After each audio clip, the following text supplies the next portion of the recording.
네, 오늘도 좋은 아침입니다. 오늘 하나님 주시는 말씀 함께 나누도록 하겠습니다. 오늘 함께 나눌 말씀은 고린도전서 3장 16절부터 4장 5절까지 말씀이 되시겠습니다.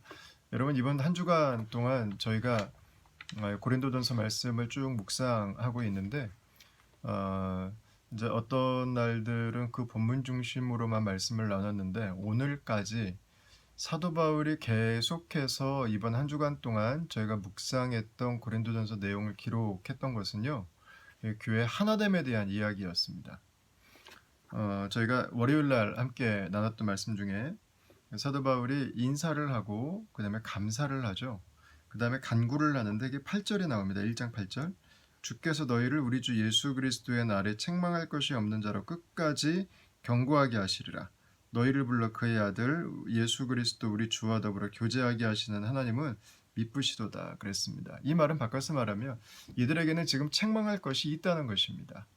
그 책망할 내용이 바로 지도자들, 사도 바울이나 아볼로나 게바, 아니면 이도저도 속하지 않았다고 생각하는 사람들은 나는 예수님에게만 속했어 하고 또 그들과 또 다른 다툼을 시작하는 모습을 염두에 두고 말한 거죠.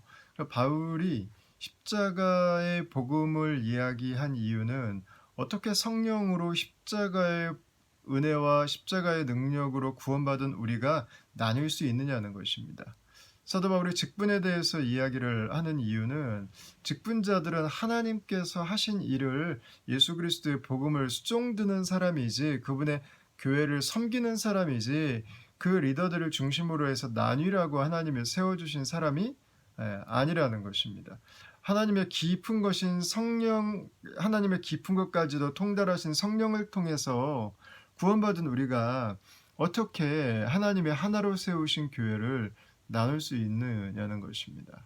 그 이야기를 지금 계속 번갈아서 여러 가지 주제를 가지고 하고 있는 거였어요.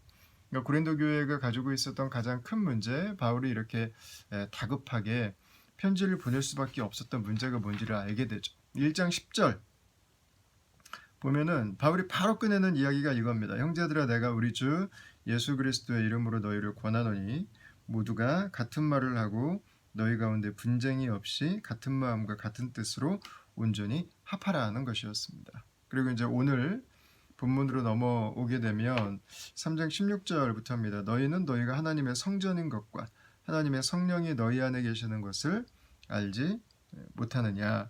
누구든지 하나님의 성전을 더럽히면 하나님이 그 사람을 멸하시리라. 하나님의 성전은 거룩하니 너희도 그러하니라. 이렇게 말씀하고 있습니다. 여러분, 왜 성령이 우리 안에 계시다고 하는 것을 말씀하셨을까요? 우리가 그 성령으로 십자가의 은혜를 받고 우리가 한 무엇이 아니라 우리의 지혜가 아니라 우리가 하나님께 인정받은 무엇이 아니라 예수 그리스도의 은혜로만 우리가 구원받았음을 깨달은 자들이기 때문에 그렇습니다. 예수 그리스도의 은혜로 우리가 같은 하나님의 자녀가 된 거죠. 뒤에 보면 이 성령께서 거하시는 우리가 성전이고 우리가 그 성령으로 하나님의 한 가족이 되었는데 지금은 하나님의 성전을 더럽히고 있다는 것입니다. 우리 왜 하나님의 성전을 더럽힌다고 이야기를 했을까요? 크게 두 가지인 것 같아요. 하나님의 성전이 더럽혀지는 가장 큰 일은 그 안에 하나님을 예배하는 게 아니라 우상을 예배할 때겠죠.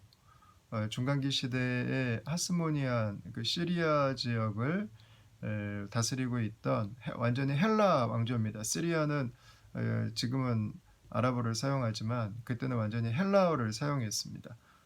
헬라 제국의 일부였죠. 하스모니안 왕가가 이 이스라엘 예루살렘을 점령합니다. 그리고 나서 했던 일 중에 하나가 술바벨 성전, 그러니까 제2성전에 제우스 신상을 세워놔요.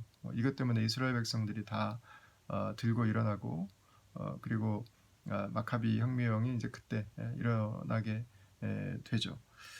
우상이 서게 된 것입니다. 더럽혀진 거죠. 이들에게 우상이 무엇이 있는가? 두 가지입니다. 첫 번째는 사역자들. 사도 바울은 다시 한번 사역자에 대해서 강조합니다. 4장 1절부터 보시면 사람이 마땅히 우리를 그리스도의 일꾼이요 하나님의 비밀을 맡은 자로 여길지니라. 그리고 맡은 자들에게 구할 것을 충성이니라. 너희에게나 다른 사람에게나 판단받는 것이 내게는 매우 작은 일이라. 나도 나를 판단하지 아니하노니 내가 자책할 아무것도 깨닫지 못하나 이로 말미암아 의롭다함을 얻지 못하노라. 다만 나를 심판하실 이는 주시니라. 그러므로 때가 이르기 전 곧 주께서 오시기까지 아무것도 판단하지 말라. 그가 어두움에 감추인 것들을 드러내고 마음의 뜻을 나타내시리니 그때 각 사람에게 하나님으로부터 칭찬이 있으리라. 이렇게 말씀합니다. 사역자들은 누구냐면 하나님의 비밀, 예수 그리스도의 복음을 맡은 자들입니다. 그것에 충실한 자들이지 사역자가 복음은 아닌 거죠. 사역자에게 요구되는 것은 하나님에 대한 신실함입니다. 성도들에 대한 신실함.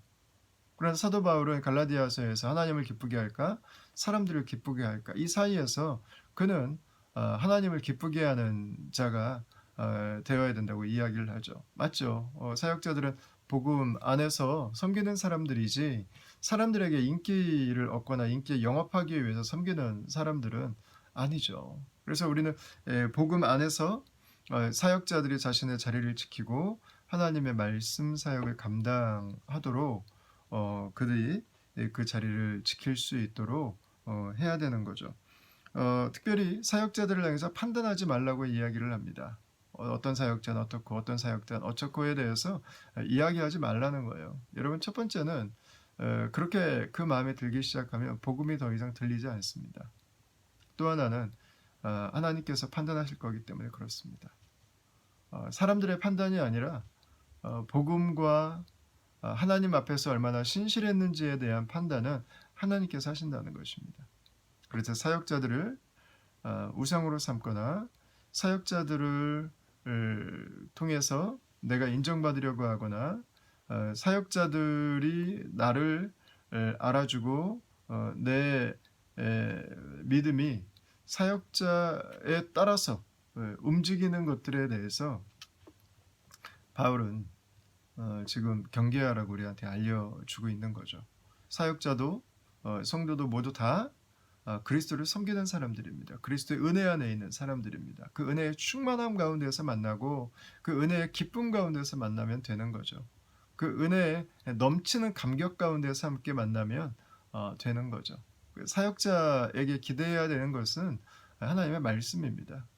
하나님의 말씀의 권위를 가지고 사역자들이 그 사역들을 감당해 나갈 때 하나님 말씀이 우리 가운데 주시는 힘과 그 에너지와 진리를 깨달은 그 감동과 하나님의 말씀을 따라 살아가는 그 우리의 삶의 성숙으로 하나님 앞에 영광 올려드리는 것. 그게 사역자를 세우신 하나님의 뜻을 가장 잘 알고 사역자와 함께 살아가는 지혜가 될 수 있겠죠. 또 다른 우상이 있습니다. 그 우상은 바로 자신입니다. 자신. 나라고 하는 우상이에요. 왜 사역자를 좋아할 수 있죠. 나는 어떤 목사님 좋아합니다. 나는 어떤 분 설교를 좋아합니다. 충분히 그럴 수 있죠. 왜 근데 그것 때문에 다툼까지 일어날까요? 내가 있기 때문에 그렇습니다. 내가 이분이 좋다는데, 내가 이분이 더 낫다는데, 내가 이분이 마음에 든다는데 내가 이겨야 되는 거예요. 그 사역자는 그냥 앞에 내세운 얼굴일 뿐이고요. 결국은 나였던 거죠. 내가 내 안에 우상으로 자리 잡고 있는 거죠. 18절입니다. 아무도 자신을 속이지 말라. 너희 중에 누구든지 이 세상에서 지혜 있는 줄로 생각하거든 어리석은 자가 되라. 그리하여야 지혜로운 자가 되리라. 이 세상 지혜는 하나님께 어리석은 것이니 기록된 바 하나님은 지혜 있는 자들로 하여금 자기 꾀에 빠지게 하시느니라 하였고 또 주께서 지혜 있는 자들의 생각을 헛것으로 아신다 하셨느니라. 이렇게 말씀하셨습니다. 여러분 예수 그리스도 안에서 우리가 어리석다고 하는 것을 발견했습니다. 깨달았습니다. 내 지식이 내 지혜가 하나님의 진리 앞에서 얼마나 작은 것인지를 우리는 깨달았어요. 그래서 하나님 내가 무지합니다. 내가 하나님의 진리를 알지 못합니다. 나에게 가르쳐 주십시오. 우리는 겸손하게 우리의 믿음을 시작했습니다. 근데 어느 순간 예수님을 믿고 나서 나의 옳음이 주장되기 시작하는 거예요. 내가 맞다고 하는 것들이 주장되기 시작하는 거죠. 그래서 여러분 이 믿음의 삶에 결국 우리의 성숙의 과정은요. 우리 안에 일어나는 그 자아를 내가 십자가로 가지고 나아갈 수 있는가 하는 것입니다. 내가 십자가에 날마다 못 박혔음을 선언하고 있는가 하는 것입니다. 죄인인 김도한, 죄에 붙들려 있던 죄의 노예였던 내가 그리스도와 함께 십자가에 못 박히고 이제는 예수 그리스도의 부활의 생명을 가진 새로운 피조물로 내가 세워져서 성령의 인도하심 가운데 살아가는 나로 오늘도 서 있는가? 여러분 바로 그것이 우리의 믿음의 성숙입니다. 그래서 바울은 이 은사가 많고 이 뜨거웠던 고린도 교회를 향해서 유치하다고 이야기를 하고 있는 거예요. 자아를 죽이지 못하기 때문에, 나의 우상됨을 여전히 포기하지 못하기 때문에, 예수님을 믿을 때는 한번 내려놨지만 계속해서 일어나는 나의 우상됨, 내가 붙들고 있는 것들이 우상으로 내 앞에 서 있고 그 사람들을 따라서 그것들을 따라서 내가 오르락내리락하는 그 모습들. 여러분 그 오늘 본문은 두 가지의 우상을 이야기하고 있습니다. 사역자들이 우상이 될 수 있고요. 내가 우상이 될 수 있다는 것입니다. 그래서 오늘 본문의 이 말씀은 우리 그리스도인으로서 우리가 어떻게 살아야 하는지에 대한 굉장히 중요한 통찰을 줘요. 성숙은 힘을 과시하고 힘을 쓰는 것이 아니죠. 성숙은 섬길 줄 아는 것입니다. 나를 내려놓을 수 있는 것입니다. 아니, 나보다 어린데, 아니, 나보다 못 배운 사람이, 아니, 나보다 별로 같지도 않았으면서, 나보다 경험도 없는데, 아니 나보다 시드니 온 지도 얼마 안 됐는데, 우리는 온갖 이유를 가지고 나를 높이고 싶어 하죠. 내 자존심을 내려놓으려고 하지 않죠. 여러분 그러나 예수님의 성숙은 그분이 자신이 가지고 있었던 자신의 의지, 자신의 생각을 하나님의 뜻에 내려놓은 것입니다. 하나님의 뜻을 말없이 섬기셨고 하나님의 말씀 앞에 순종하셨죠. 여러분 그것이 예수님께서 우리를 향한 그분의 구원의 길을 마지막까지 가시고 하나님의 뜻을 이루신 하나님의 아들의 영광을 다시 회복하시고 우리에게도 이 소망을 주신 바로 그 이유였습니다. 여러분 이 땅에 교회가 존재하고 있습니다. 그리스도인들이 존재하고 있습니다. 교회가 이 세상의 소망이 되고 교회가 하나의 모습으로 이 세상을 축복할 수 있게 되는 것은 바로 거기에 있어요. 날마다 십자가의 자리로 나아가는 것. 내 육신의 본성이 십자가에 못 박혔음을 깨닫는 것. 내 자존심이 나를 세워주는 것이 아니라 이미 그리스도를 통해서 하나님이 나를 세워주셨다고 하는 것들을 깨닫는 것이죠. 내 뜻이 아니라 하나님의 뜻이 이루어지는 것이, 내 사람이 아니라 하나님의 사람이 세워질 때 내가 말씀 안에서 온전케 될 수 있다고 하는 것을 깨닫는 것. 여러분 그것이 그리스도인의 삶의 모습인 거죠. 오늘 하루 여러분 우리가 어떻게 살아야 될까요? 하나됨을 위해서 어떤 노력을 해야 될까요? 우리가 여러 가지 생각할 수 있지만 그러나 가장 밑바닥에 있는 것은 우리 안에 있는 자존심을 죽이는 것입니다. 나라는 우상을 죽이는 것입니다. 그때 가족 공동체가 회복됩니다. 그때 가정이 회복됩니다. 그때 교회가 교회될 수 있습니다. 여러분 이것은 단순하지만 결코 단순하지 않습니다. 굉장한 능력입니다. 아마 가정을 뒤집어 버릴 것입니다. 교회가 아마 난리가 날 거예요. 우리 한 사람 한 사람들의 삶이 십자가 앞으로 나아갈 때 나와 내가 좋아하는 누군가가 아니라 예수 그리스도만이 우리의 주의가 되시고 그분만이 우리의 인생을 통해서 우리 공동체를 통해서 드러나길 원할 때 나를 그것을 위해서 기꺼이 내려놓고 그분을 높일 때 여러분 바로 그곳에는 교회가 하나 되는 놀라운 역사가 있게 될 것입니다. 뿐만 아니라 복음이 복음되는 놀라운 역사들이 일어나게 될 거예요. 복음이 증거되고 이 세상이 하나님의 살아계심을 보는 그 기가 막힌 역사들이 있게 될 것입니다. 오늘 하루도 아니 앞으로 우리 다음 공동체가 그 예수 그리스도의 복음에 붙잡힌 공동체로 매일 살아갈 수 있게 되기를 바라고요. 저와 여러분들이 개인의 삶, 또 우리 가정을 넘어서 우리 공동체적으로도 우리가 함께 모이는 모든 모임들마다 우리가 토론하는 모든 시간들마다 예수님이 함께하고 계시고 예수님께서 우리의 주가 되시고 우리가 예수님의 공동체고 성령께서 오늘도 우리와 함께하고 계신 것들을 고백하고 믿음으로 살아가는 저와 여러분들이 될 수 있기를 주님의 이름으로 축원합니다. 잠시 기도하겠습니다. 하나님, 우리에게 주신 이 귀한 공동체의 축복을 감사합니다. 예수님 안에서 우리가 한 가족이 되었습니다. 예수님 안에서 우리가 서로를 사랑하게 되었습니다. 예수님 안에서 우리가 하나가 되었습니다. 우리가 오늘도 예수님 안에 살기를 원합니다. 예수님 안에 거하기 원합니다. 예수님 안에 머물기 원합니다. 내가 아니라 예수님이 드러나기를 원합니다. 내가 아니라 성령께서 나를 인도해 주시기를 원합니다. 주님께서 우리 안에 사시고 주님께서 우리 안에 홀로 주가 되시오니 예수님만 우리 가운데 임하여 주시옵소서.